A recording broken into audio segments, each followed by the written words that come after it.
sa kalooban. Bakit sa kanya? Nasa pangalan na, nasa mukha pa. Ganda ka? Ganda yarn. Ito na, ang nagmamaganda at feeling diva. Ganda Wanda!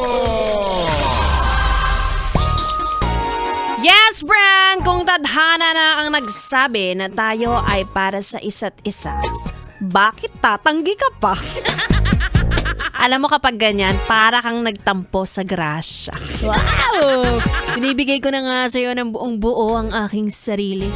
Ayaw mo pang angginin, huy. Minsan lang to, huy.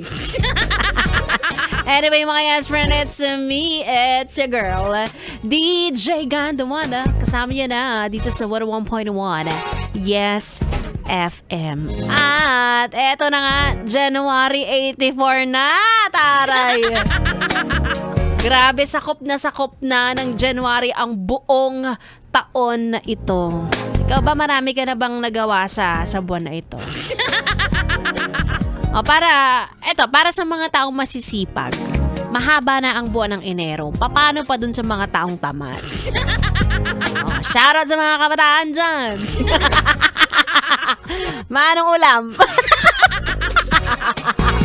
Pero sabi nga nila, kung natapos ang taong 2024, malamang matatapos din ang buwan ng January.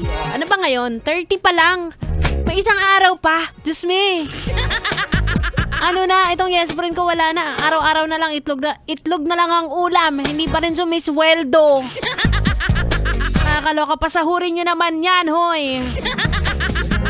Pasahurin nyo na, malapit na mag-resign yan.